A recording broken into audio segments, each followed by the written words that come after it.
Good. Good morning. This is the weekly VOLTHA TST meeting. And it looks like we've got a ton of stuff to go over this morning. Let's see. We'll dive right into it. Just as general announcement, there's the ongoing open broadband meeting that'll be hosted by Turk Telecom over in Istanbul in October 18th and 19th. There's agenda items that'll be gone over during the meeting. Excuse me. You can propose topics, and if you plan to go, RSVP. Also, we have a body count of how many people are going. Let me see. So we have an item. Who added this? Jan, by chance, did you add this? Added this. Yeah, exactly. Okay. So this is something we don't have to discuss that to a large extent today, but it's something that I wanted to bring up because that has come up in multiple discussions with different people throughout the last couple of weeks. This is really about what are the important use cases in terms of which hardware, OLT, ONU, whatever combinations we're trying to target here. I guess right now, from what I understood, we're really just going for whatever works, and if we can make at least one pipeline work, that's great. But I guess once we're there, we should, and also while adding new hardware to the lab, e.g. the stuff from the Radisys lab, like additional Radisys OLTs and stuff like that, additional ONUs. And then once we would have that, we would also need to figure out how to cable it and what goes with what. And I think the important factor here is what the TST deems an important use case, right? I mean, we can just do the mathematical approach and just figure out all possible combinations of everything. But I guess the more important part, especially if a lot of things are not just working out of the box, would be to figure out what are the important cases that we want to test. And those, I guess, are defined by the TST and probably also by the interested parties in general that want to use VOLTHA. So I think the question here is a bit for guidance from the TST and maybe writing down a document or whatever of what are the things that should be tested and cabled in the future based on the equipment that is there, and then we could also identify what is missing. It's not something that we urgently need to solve today, obviously, but I guess it is something that we definitely should think about before we get the shipment from the Radisys OLTs and ONUs, and before we move on with recabling a bunch of things in the lab and asking Zyxel, for example, for additional equipment and all of those things. I think that is my point here.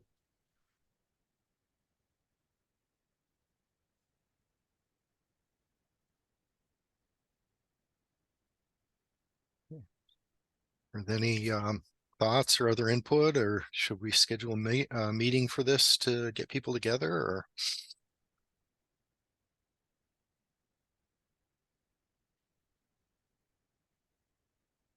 Or is it really just as simple as kind of replicating more of what's getting deployed, combinations of equipment? Yeah, I mean, there would be a great start, right? So if we would have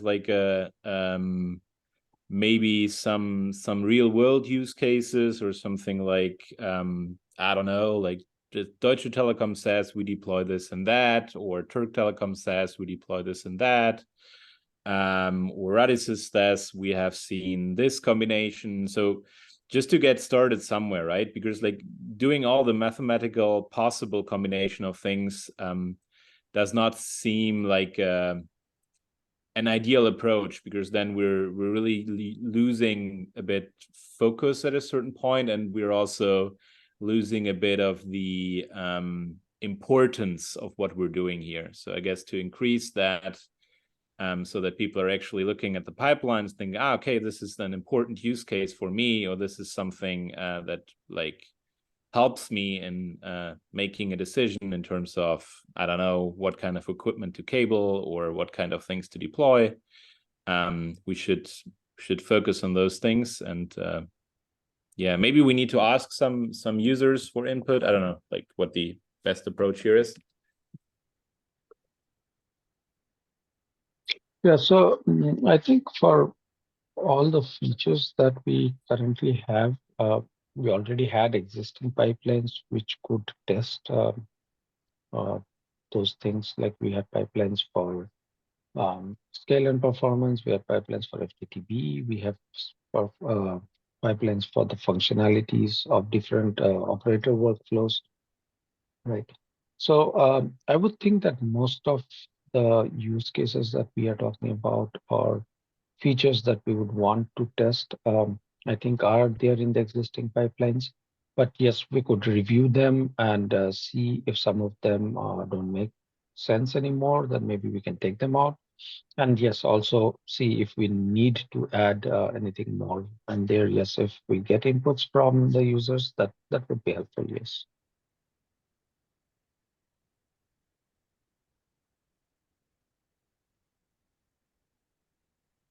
Okay, I guess like for me, the main, or one of the main inputs here was this discussion that we had like through the last couple of TSTs, which was like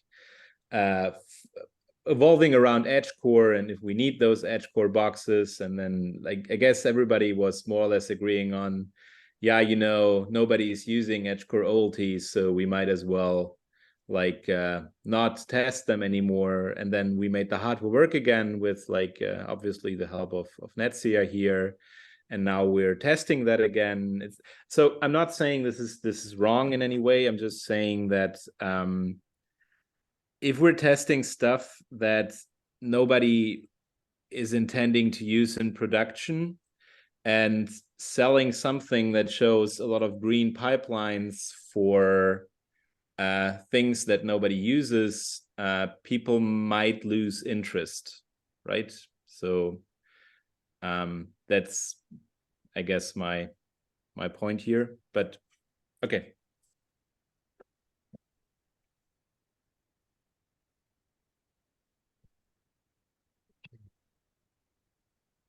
Let's see. So does anyone have any other items you'd like to add on the agenda before we, or other topics before we dive into some of the details on the updates?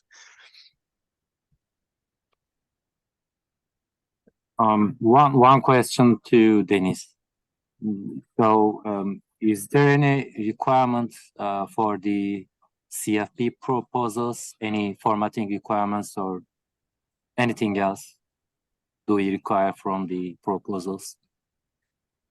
The CFP is open until the end of this week, and it really just requires you to make a proposal as to what the topic of discussion is you'd like to present. And there's a program committee that consists of the TST of VOLTHA TST, who will evaluate all the proposals and make a determination as to which ones will be presented at the broadband meetup. So just a short write-up on the topics that you'd like to present. Okay, I see. Thank you. Okay. Oh, so it looks like Jan has quite a few updates for the Berlin lab and the testing. If you want to dive right into that. Sure. So yeah, so as also said last time, so we're focusing on the pipelines with the now functional edge core GPON OLT. We're also still in contact with the edge core support team, so that's been like going back and forth a bit.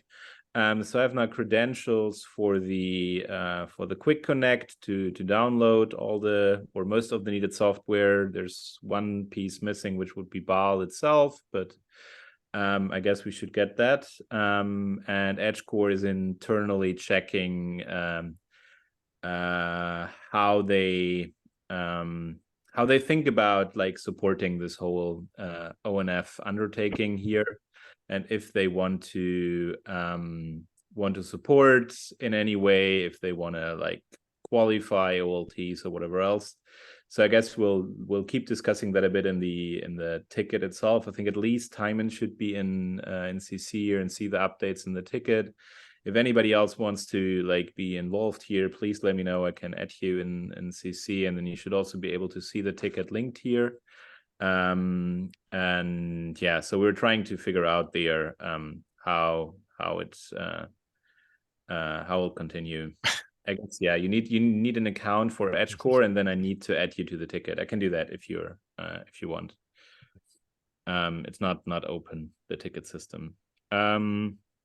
Then the pipelines themselves. So we've been trying to go through some of the pipelines that are looking better. So all with this GPON OLT. Most of them are failing like rather inconsistently. One of the bigger issues here seems to be that there seems to be no locking system for this chain of deploy VOLTHA and then run the tests. So what you see sometimes is that a lot of build jobs, so the jobs that deploy VOLTHA, actually get lined up in the build queue.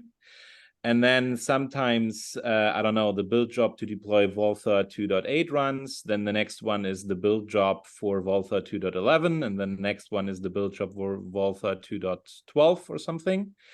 And all of them, after finishing, queue the test jobs because they assume that the now deployed VOLTHA version is whatever they just deployed. But it happens that all of these build jobs deploy after each other. So the latest deployed version is now VOLTHA 2.12.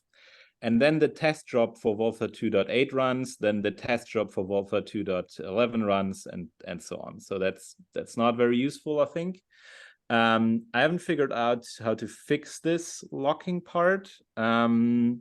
And I don't think that running them periodically and letting them clutter up the build queue is very useful right now. So I've proposed a change linked here to disable them for now, go through the commands, go through all of the different pieces involved here until we have a more or less stable working pipeline. And then we need to see how we go about the whole scheduling and fixing this dependency and locking issue. Then some of the test failures. So there are some failures which are rather from older code paths, which seem or are looking a bit strange because some of them are, for example, running trying to run configuration files. That's one of the things that are linked here. So I'm currently trying to patch those things that are obviously broken and could not have ever worked, I guess, because I don't think you can run a configuration file. And yeah, so there's a bunch of things that we are currently trying to patch, going through the logs and seeing what the output is and what the intended output might have been. And yeah, so that's basically the current approach to this whole thing. While doing that, so debugging the pipeline code itself, the CI management repository, obviously, and then also the VOLTHA test itself, is relatively cumbersome because there is a large amount of commented out code, non-functional code, unused code pieces. A lot of that is also for the Menlo pod or things in the Radisys lab which might not necessarily exist. So there's a lot of stuff that you need to somehow ignore to get to the parts where that are actually important. And I think it might be a good idea to just get rid of all of that code. I mean, it's Git, right? So we can just like basically decide that for the master branch, we remove all of the stuff that is currently not working. It would still be in the commit before we can create a new tag or whatever, and it would also obviously still be in all of the branches done before. But it would make the debugging and the searching for the code pieces that cause certain errors a lot easier, because a lot of the files we don't really need to look at because they're not used at all. They're just like duplicates or old artifacts or something like that. So that's basically just a suggestion here. If there's nothing keeping us from that, I would really love to delete about like 50-60% of the code, because that's not used. It's just like potentially there for once the pipelines are working again, and once Menlo Park and Radisys Lab would be coming back. So I think we can remove that, and then we can look at that later. If we want to have those jobs in the Berlin pod, or if there's other labs coming up, we can easily re-add that by just going through the Git history and basically picking it from there. But we don't need to constantly stumble over that, I think. I think that's more or less all that I had. Well, I guess, Jan, my opinion is that you should feel like you have ownership of this, and what you're proposing seems perfectly reasonable to me. Certainly for Menlo, there's no plan to bring Menlo back. With the Radisys lab, pretty far down the path, talking about disassembling it and moving the hardware. And I suppose today we could just make a commitment. That's the direction that we're headed in. So I'm good with it. Yeah. So I really want to make sure to be clear. I'm not intending to delete anything forever. It's just like I don't want to have that code in master anymore because we're not using it. And it will still be in the Git history, right? So if we ever need it again, we can just go back to the commit. We can look at the files, how they were in that commit, and we can get back all the files and all the code and all the configuration that was ever there. So yeah, I just wanted to make sure to not delete anything here, or not to propose a huge change, deleting a lot of stuff which somebody else holds dear, because I don't want to be rude in deleting a lot of stuff. So if anybody has like feelings about any of the code, or thinks we should keep it or work on it now, please let Joey and me know before we start removing. Just a couple of comments. The job queues do flood. That's absolutely true. Just FYI, we start 212, 211, 210, whatever branch jobs. The builds and the testing runs between the versions are actually independent, because we get a node, build a versioned copy into that node, and then testing runs against the allocated node. The thing we run into is there's a finite set of worker nodes that Jenkins is allowed to run. That's why the queue backs up, because basically everybody has to queue up for the builds and test jobs until a node becomes free. But I think that Mm-hmm. I think that assumption is not correct in regards to like this independent nodes, because the build job for running on the Berlin Community Pod 1 for VOLTHA 2.11 installs VOLTHA 2.11 on this pod. And then it schedules the test job for 2.11.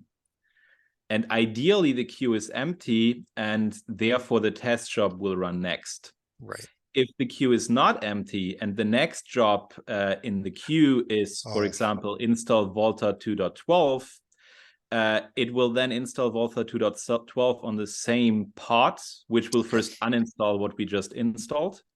And then at a certain point of time, all of the test jobs will be in the queue and will run one after another against whatever was the latest VOLTHA installed, which gives very, very inconsistent results in terms of which is the version. And but I think like we can solve that for now by disabling jobs, and then we can see how how we can schedule them, how we can solve this dependency part, and I guess also once we have more reliable runtimes of those jobs, we could also like go the easy way and just like schedule them for different times. But yeah, for now, I think just running them in parallel and letting them clutter up the queue is not ideal.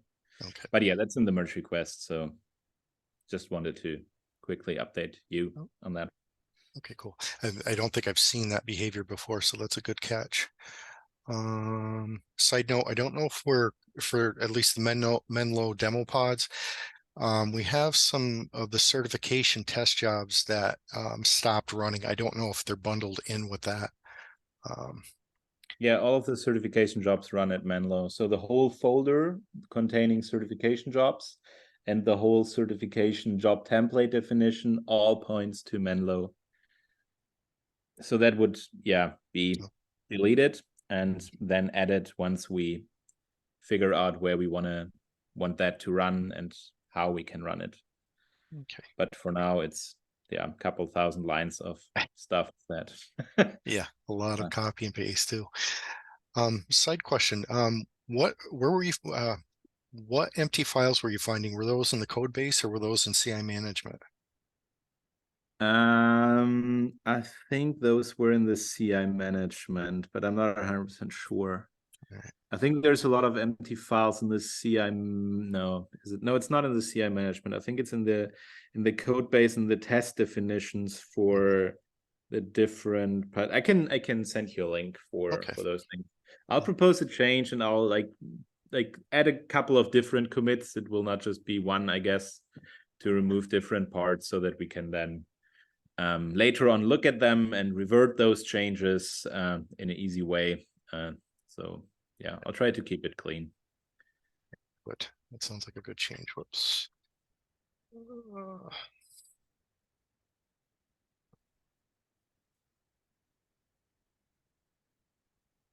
I type.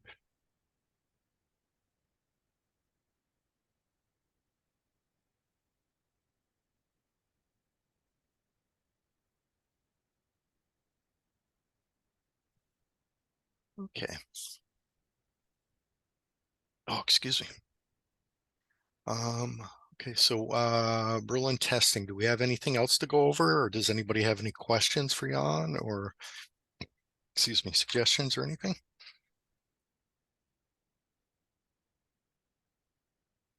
Okay. I've got a few just random things, mostly around BB Sim. This showed up in VOLTHA docs, or not VOLTHA docs, VOLTHA dev about a week or two ago. Just while doing some code reviews, a few common practices ended up coming up. I can't talk today. So they've been documented in VOLTHA docs. If you want to come in and read it, Serkant had made some suggestions. Those have been incorporated.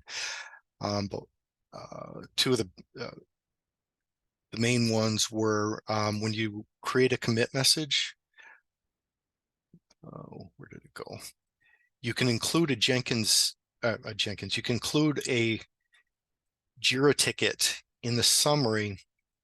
Like here's an example. Rough format. The first sentence, the summary is has a 50 character per line limit. It's not a hard limit. You'll get a warning if you exceed that. But if you put Jira ticket numbers in the commit message after the Jenkins job runs, that will trigger some. Let me see if I can bring one up. No. If you add the Jira tickets, Jenkins is then able to update the tickets with status automatically after the job runs. So you kind of get that for free if you put the ticket numbers in there. But that's all documented in here. And if you want to edit any of the content in the VOLTHA docs repository to show up on docs.voltha.org, there's a quick start guide in here for that. For BB Sim test jobs, we're starting to see some green show up. I think I pointed at this earlier. These are a bunch of the test failures that are showing up. The VOLTHA DT test, we've been seeing some green in there. And for the periodic BB Sim test, I've also been seeing green. We've had a couple of problems show up though. Let's see. So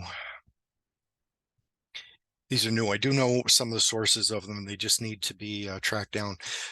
So Jan and the BISDN folks have been cleaning up the community jobs, which are good. We're having a mix of a lot of success, some unstable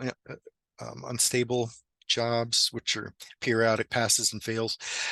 There was a lot more green in the BB Sim tests last week, but we've got a few more failures showing up. I'll go into those here in just a minute. Let me see. There've been some new periodic tests, BB Sim tests specifically added to the view. That's where some of the new failures are coming up. Just a couple of side notes about some of the BB Sim failures and some other behavior that we've been running into. So the Jenkins pipelines code is stored in the CI management repository. Some behavior that finally was able to lock down. So the CI management repository has a mix of shell scripts, Groovy scripts, and there's some YAML configuration files. Jenkins under the hood leverages, Jenkins is written in Java. Under the hood, Jenkins leverages the Groovy language. There's a DSL that allows you to write, to code Jenkins pipelines and jobs as a series of tokens more than having to write code for them. One of the things I've been finding is you can't simply submit changes in shell scripts or changes in Groovy sources like the scripts that we use to launch BB Sim testing or some of the other test suites, because that does not trigger the generation of Jenkins jobs. There's probably a regex in the commit hooks for the repository that's triggering this. I haven't had a chance to look at that, but just be aware if you make any changes in just basic shell scripts, also include a YAML configuration file for one of the pipelines because that's needed to actually force the jobs to regenerate. One way to tell if the jobs have run or not, if you go into your patch and look at the history for the job, if you see a line item from the Jenkins server, that's a pretty clear indication that the job ran.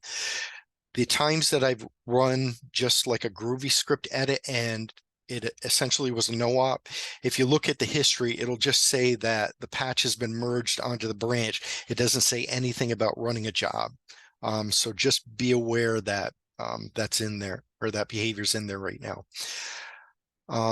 For some of the problems we were having with silent failures in BB Sim, there's been a bunch of debugging that's been added into some of the Groovy scripts. You can read this write-up if you want. It's in Confluence. But the things to take notice of, when at least these changes are in the BB Sim test, they probably are in the script that runs BB Sim test. It probably should go in some other scripts. But if you look at the Jenkins logs, the first thing that you'll see is an index of the tests that are going to be run, like functional single kind, BB Sim failure scenarios. This was not being shown before. And if you have a cryptic failure show up, what you can end up doing is take inventory of the tests that are supposed to be run, and then you can start looking down through the logs. There's a banner now that'll announce the test that's being run, in this case, functional single kind. The important thing to look for is when the test suites are running, Jenkins now, when it performs actions, will wrap the actions in an enter and leave block, or with enter and leave statements. So if you have a test log that just says entering test suite, a bunch of stuff, and then nothing, if you do not have the leave marker that the single kind functional test finish running, that's a clear indication that the job failed, exited, and the test run is incomplete. This is the one that the test failures ends up manifesting far downstream when test coverage or logs are being digested. That's one of the symptoms, at least you can figure out where the failure happened or have a bit of an indication of where it happened. One of the new failures I've been running into, this one was kind of fun. So Jenkins is built on top of Java, and a lot of the scripts that we're using, the Groovy language is built on top of Jenkins and Java to make it interactive and a little bit easier to code, or dynamic languages. One thing I found, Groovy has a string data type with a capital S. Under the hood, string is implemented as a G string from the Groovy runtime language. There's a problem bundled in here depending on the types of, or the data types that you're using. Sometimes it works if you're using a defined object, a dynamic object, or something that becomes an object that can be passed into a string. If you're working with native Groovy string types, the native Groovy string type actually does not have a built-in cast to Java language string, which you need to be able to do a few things. One of the cases where we use this is you can construct a command line argument as an array of Groovy strings and then do a join. Well, it's probably easier to do this. You can say like command equals command with arguments foo bar join on space to construct a string command. And the nice thing to do is to be able to invoke the Jenkins sh command to run it. What I've been finding recently is this will throw an exception, because when command is evaluated down here, there is no native casting for G string down to Java language string. You cannot even do a command dot toString to invoke the underlying method. This will throw an exception. And it's cute because this is one of the silent failure sources. But just be aware, if you hit this cryptic error, no such constructor found, that's a byproduct of the data types that are being used within the Groovy script. And unfortunately, yes, it kind of works at times, depending if you have an object or a dynamic string, but it fails outright, and rightfully so if you use a string data type. So another problem we had, and I'll try not go too far down into the weeds. So the voltctl command uses a config file in the user's home directory that's under .volt, and it's named config. We had a problem that manifested in a couple of the pipelines, the bbsim pipelines, because somehow read permission was removed from voltctl config, which that created a whole cascade of problems, because we tried to use voltctl to configure the cluster. That failed outright, so the nodes just were not accessible. I fixed one of the installers to correct permissions when voltctl is installed, but there's a lot of different places that commands like voltctl are being installed. I found Docker file installations of it. There's some installers in the make files. There's in Groovy scripts. I opened a ticket. We should consolidate all of this, put it in a central place, do it one time, do it consistently, to try and help figure out where these problems are coming from. My suspicion is the voltctl command likely creates this config file, and maybe we had a umask or something wrong where one of the installations happened. But this has been fixed for some of the periodic pipelines. I did find another instance of it that I have to track down. For process cleanup, we're doing, oh, yeah, this will lead into the next one. So with port forwarding, been finding some errors in some of the job logs recently that I'll get into that in just a minute. But we have a problem with starting a cluster, starting port forwarding, and cleaning up stray processes. We're currently doing it as an asynchronous job, as an asynchronous task. When we're going to start a testing run, we generally go in, terminate the port forwarding that's currently running, progress, start the new batch of port forwarding on the correct ports, and then proceed into testing. Right now, that's kind of an asynchronous task because we don't check that there are no port forwarding. We don't check that if there were forwarding processes running, that they were actually terminated. We just kind of kill them, expect the right thing that's going to happen, and then progress into setting the ports up and then continuing on. Found at least one case where port forwarding failed because there were already processes running on it, which that would hint we did not clean up behind pass forwarding.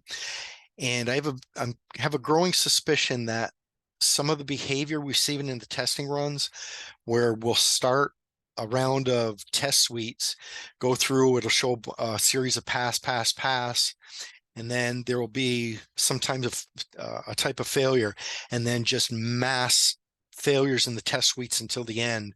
I'm starting to think that might be a byproduct of some of this behavior. If processes are either dying off late or taking a while to start, the forwarding takes a little while to restart. That may be where some of these bulk test failures are coming from. Nothing conclusive on that, but and just a side note, I've been using the pgrep and pkill commands rather than long chains of ps, pipe to grep -v for grep, pipe to kill. These commands are kind of nice. They will not self-terminate, which that's what the grep-v grep prevents. But just generally that's in there. I had a question before last TST meeting, and I've since talked to Mahir about it, and this will be a future item. But just FYI, we have some places in the code that we're launching port forwarding. They're being launched within a while loop to continue launching port forwarding until we can actually until it actually succeeds. I suspect we're going to have some problems with this logic because this has potential. If we try to start port forwarding and it dies off for some reason, maybe a cluster's not in a good state or whatever, this while true loop and continuing to restart will allow port forwarding to continue to be launched even as it's failing. For me, this is an unstable state because we don't really know if port forwarding succeeded or not. This could also explain some of the transient failures we see in the test jobs if port forwarding is unstable. I personally would suggest removing this. Start port forwarding once at the start of a test job. Make sure, kill off the old ports, start forwarding, and then wait until it comes up. And if it doesn't come up, fail out right at that point. But for now, just be aware that we do run port forwarding in an infinite loop. So there's, might be potential there for some processes to have problems. But yeah. Does anybody have any questions? This all mainly centered around a lot of the test failures that were in BBSim, some of the silent failures and stuff like that. Does anybody have any questions or, I'll stop talking. It's all documented in here if anybody has anything.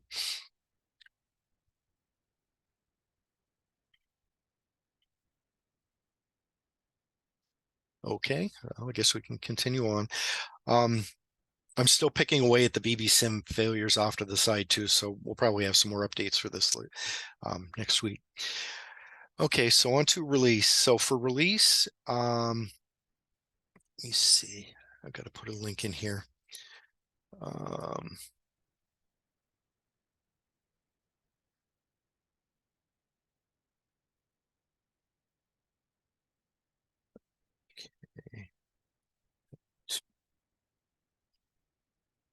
Okay, I brought this up a couple of times. So this is all of the versions and the information that's been deployed.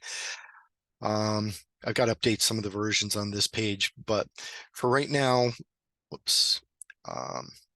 We talked about tagging and branching all of the repositories for the release so people would be able to check the code base out at their at their sites and be able to evaluate the 212 release locally and try and help look for problems. So in the deployment page, there is a released version and a master version. These relate to the version file in each of the repositories.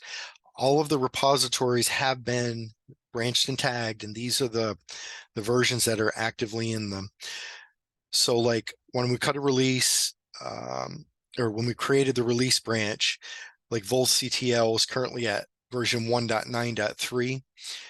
So after the release branch was created, I went back onto the master branch and bumped the version string from 193 to 110.0 up to the dev release. This allows patches to be checked in on the release branch as 193, 194, 195 without affecting the version that's in the conflicting with the master branch where all of the potentially new code could be checked in. So it's patches and hot fixes for the release branch and new code and other fixes that can go in on the master branch.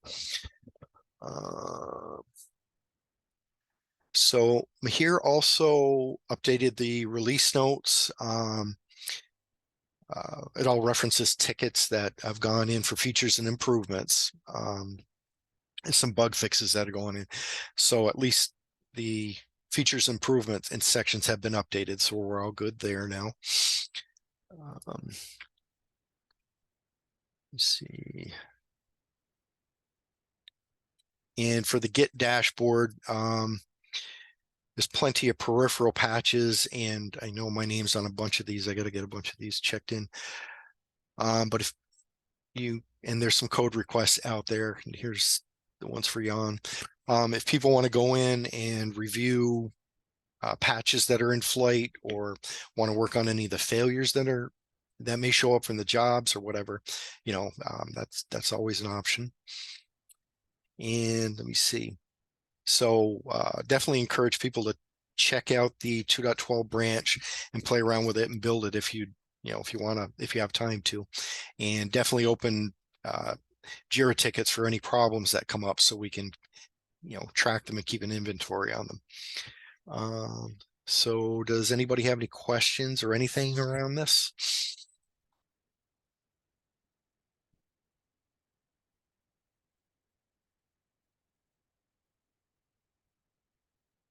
Okay. And with that, I'll stop talking, give everybody else a chance to talk. So the floor is open if there's any other topics people would like to discuss.